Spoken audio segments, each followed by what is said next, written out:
¿Cuál es la intención en nuestro corazón o en nuestro interior al hacer lo que hacemos? Lo que hacemos a diario, tal vez nuestro trabajo o nuestro estudio, en nuestras relaciones personales o tal vez para aquellos que servimos de manera voluntaria en alguna iglesia local. ¿Y cómo está nuestro interior en el transcurso de esta carrera? Muchas de estas preguntas a veces las pasamos por alto por el agite en el que vivimos, pero hoy te invito a reflexionar en este tema en nuestro quinto episodio ya de esta serie de la carrera de la fe. Bendiciones para todos, bienvenidos una vez más a nuestro podcast Entre Palabra y Canciones. Yo quiero seguir tus pasos, mi Señor, y así caminar y verte en la eternidad. Tu palabra es lámpara a mis pies, mirándote, Jesús, autor de nuestra fe. Hemos estado analizando el pasaje de Hebreos capítulo 12 versículos 1 y 2. Y en el último episodio hablamos de lo importante de tener a Jesús como nuestro máximo punto de referencia, o si lo quieres llamar influencer, una palabra muy común en la actualidad. Pero para ello es importante tener en cuenta diferentes detalles que su palabra nos ilustra. Y en este pasaje queremos analizarlos. Hablamos que en este verso 2 es muy claro el mensaje y la confirmación para nosotros. En primer lugar, fue para quienes iba dirigida esta carta. Y no me quiero detener en esto, pero sí tener en cuenta que el Señor es el autor y perfeccionador o consumador de nuestra fe. Y este no es un detalle pequeño, que ya lo hablamos en el episodio anterior. Y no me voy a detener en esta frase, pero sí quiero invitarte a pensar en la siguiente. El cual, por el gozo puesto delante de él, sufrió la cruz. Me detengo por el signo de pausa que tiene la versión que estoy leyendo, para que entendamos algo muy importante y si ya lo sabes, que lo podamos recordar. Pero interesantemente, las palabras claves en esta frase son gozo y cruz. Totalmente opuestas, ¿no es cierto? La etimología de la palabra gozo o de la palabra que se usa en griego para este versículo es sapak. Y esta palabra tiene un significado en nuestro idioma que se puede traducir como gozo, deleite, alegría o algo grandemente hecho.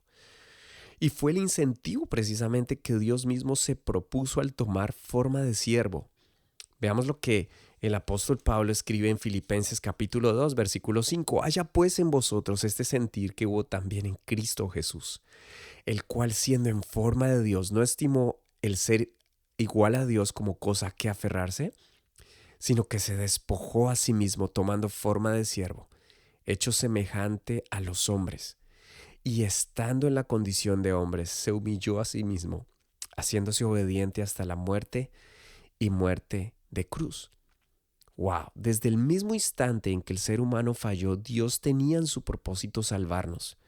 Lo interesante en esta frase que leímos al principio de Hebreos y la confirmación en esto que escribió el apóstol Pablo es que nos dice que si pudiéramos llamarlo así como el sentimiento, el combustible, el sentir que tuvo Dios al hacerlo, al venir a salvarnos, al venir a humillarse por nosotros, se basó en el gozo, en la alegría y la satisfacción de hacerlo, de venir a salvarnos. No lo hizo de cualquier manera y esto me lleva a pensar mucho acerca de cómo hacemos lo que hacemos a diario. ¿Lo hacemos porque nos toca trabajar, nos toca servir, nos toca esto, nos toca aquello? Es como si todo fuese una obligación. De hecho, hay una corriente muy fuerte en la actualidad que ha venido opacando el valor del sacrificio en la vida y la recompensa del mismo, la recompensa del sacrificio. Entre la impaciencia y el merecimiento desmedido, si es que realmente nos merecemos algo, se quiere vender la idea que no hay disfrute ni alegría en lo que hacemos, a no ser que estés viajando por el mundo y viviendo una vida llena de fama y popularidad. Y sí, puede que tal vez lo que estoy diciendo no sea el mensaje más popular, para esta época, pero quiero decirte que si decidiste o si decidimos seguir a Jesús y obedecemos su palabra, es parte de su legado esperarlo, pero mientras lo hacemos, las circunstancias que debemos enfrentar a diario o por temporadas no deben opacar el gozo de su salvación en nosotros. Al contrario, esto se debe irradiar en lo que hacemos y vivimos a diario. Es el combustible que nos ayuda a avanzar en esta carrera. Esto me pone a pensar en el cómo fue, cómo sería, cómo pudo haber sido el día a día de Jesús. Porque es bueno pensar en ello y recordar que, bueno, nuestro ejemplo a seguir tuvo unos padres que eran de personas de escasos recursos. La Biblia no nos da muchos detalles acerca de su adolescencia o su juventud, pero sí hay un breve relato, muy interesante, por cierto, que lo escribe Lucas en su Evangelio, en el capítulo 2, versículo del 41 al 52. Es una historia muy interesante y habla de que en ese momento Jesús ya tenía 12 años y sus padres junto con él subieron a Jerusalén para ir a celebrar la fiesta de la Pascua. Lo interesante que muestra la historia es lo que sucedió cuando se acabó la fiesta, cuando regresaron. Dice que los padres iban con toda la multitud de regreso al acabar la fiesta y al cabo de un día de camino, es decir, un aproximado entre 32 kilómetros o 20 millas, según las medidas que tenemos de la época, se dieron cuenta que Jesús no estaba. Jesús no estaba con ellos, pero lo más impactante de esta historia es que los padres asumieron algo que no estaba pasando. ¿Qué? Asumieron que Jesús estaba con ellos o que estaba entre la multitud. Y quiero enfatizar esto porque esto lo escuché en un mensaje el año pasado y me cautivó mi atención en la manera tan fácil que podemos perder lo más valioso asumiendo que está ahí. Pero tal vez no sea así. Asumiendo que el gozo puede estar y la motivación, pero tal vez no esté el gozo de la manera apropiada, como lo realmente lo necesitamos para la carrera de la fe.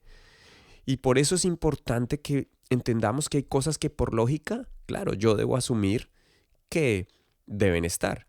Pongo un ejemplo, en el caso de los músicos, sabemos que si nos preparamos con responsabilidad para un concierto, asumimos que nuestra interpretación, lo que a nosotros nos corresponde hacer, va a estar bien.